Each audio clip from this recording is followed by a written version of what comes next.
ये किसान आंदोलन की तरह ही है वो सिनेमा, कहीं ना कहीं दुनिया उससे जुड़ेगी। और प्रदीप भैया ने बहुत खर्चा किया उस सिनेमा को बनाने में, जो भी ज़रूरत की चीज़ें हुई, हमें कभी ये नहीं महसूस होने दिया कि हाँ ये नहीं होना चाहिए, ये लोकेशन पे अगर आपका शूट नहीं हो रहा है और ये लोकेशन सिनेमा के लिए अच्छा नहीं है, तो इन्होंने बोला और महंगा अगर लोकेशन हो तो आप करिए, सिनेमा अच्छा बनाइए। अप्रैल में रिलीज होगी वो, इस महीने के बाद। किसान आंदोलन को समर्थन कर रही है ये मूवी? बिल्कुल किसान आंदोलन को समर्थन करेगी, क्योंकि देखिए कहीं ना कहीं करप्ट किसान नहीं होता है, क्योंकि वो मेहनत करना जानता है सर।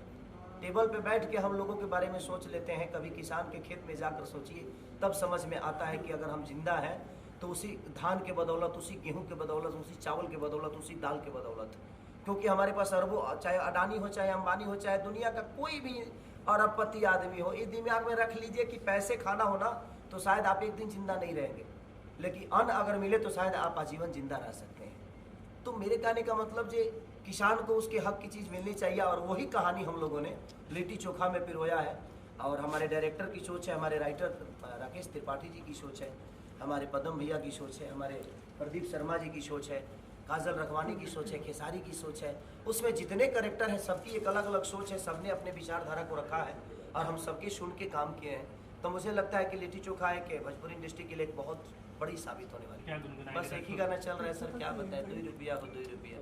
हर जगह मैं अभी चला गया था, रात को मैं चला गया बनारस अपने भाई के घर पे, और वहीं से मैंने जिधर रास्ते में गया एक ही गाना बज रहा था मेरा, 2 रुपया हो 2 रुपया।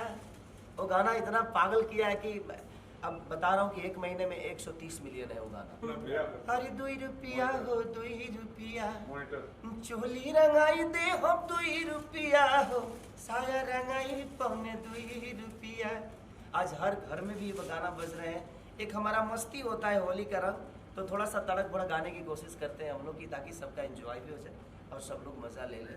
तो ये कोशिश रहती है। और आज मैं लगातार, मुझे 7 साल से लग रहा है कि लगातार मैं होली के सारे सॉन्ग मेरे लगातार सबसे ऊपर बजते हैं। आपका बड़ा फेमस सॉन्ग है, नून रोटी खाएंगे छपरा नहीं जाएंगे। सर छपरा नहीं जाएंगे ऐसा नहीं है, तो गाने का भाव था, हम छपरा छोड़ के कहाँ जाएंगे। एक्चुअली गाना था, वो एक मजाक था और मैंने गा दिया, नून रोटी खाएंगे जिंदगी संग ही बिताएंगे।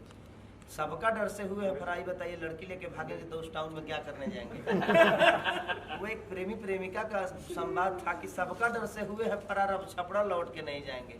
हम लड़की लेके भागे हैं सर, छपरा जाएंगे तो गुटा नहीं जाएंगे। और नून रोटी खाएंगे, उसका एक मोहब्बत है कि हम नमक रोटी खा के भी अपने जिंदगी को लेके, सर देखिए इसमें भी रोटी आया था, यहाँ भी किसान था। नमक की बात आए तो वहाँ भी किसान है। हमारे जीवन के अगर देखा जाए तो सबसे बड़ा कोई हीरो है तो सर किसान ही है। जय जवान जय किसान। देखिए हमारे देश की भी रक्षा अगर हमारा जवान करता है तो कहीं ना कहीं अन्न खा के ही करता है।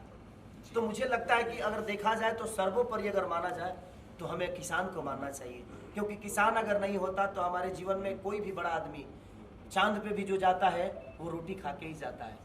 तो हम दुनिया की कोई भी मिशन अगर तय करते हैं तो रोटी खा के ही, चावल खा के ही तय करते हैं। इसीलिए हमारे जीवन में किसान की उपलब्धि सबसे ऊपर होनी चाहिए। खेसारी लाल स्टार पर्दे का हो सकता है सर, लेकिन मुझे लगता है कि रियल जिंदगी में अगर कोई स्टार है और स्टारडम है तो वो किसानों का है, क्योंकि उनके बदौलत ही मैं आज कुछ बोल रहा हूँ। अभी 4 रोटी खा के आया तो आवाज़ निकल रही है सर, रोटी नहीं खाता तो मैं भी लड़वा के ही बोलता। तो किसानों को लेकर के आप बहुत मतलब एक तरीके से दुश्मन में, सरकार क्या लगता है सरकार नहीं सुन रही है, क्या कहें? देखिए सर, सरकार की बातें तो मैं नहीं जानता, क्योंकि मैं सरकार में नहीं हूँ। मैं सरकार, जिस तरह सरकार मेरे से है मैं उससे नहीं हूँ। तो मुझे ऐसा लगता है कि सरकार को इस पहलू पे काम करना चाहिए, जब उनके सामने थाली में रोटी आती है ना तो सरकार के हर आदमी खाता है सर, चाहे वो मुख्यमंत्री हो, चाहे प्रधानमंत्री हो, चाहे गृह मंत्री हो, चाहे कोई भी मंत्री हो सर।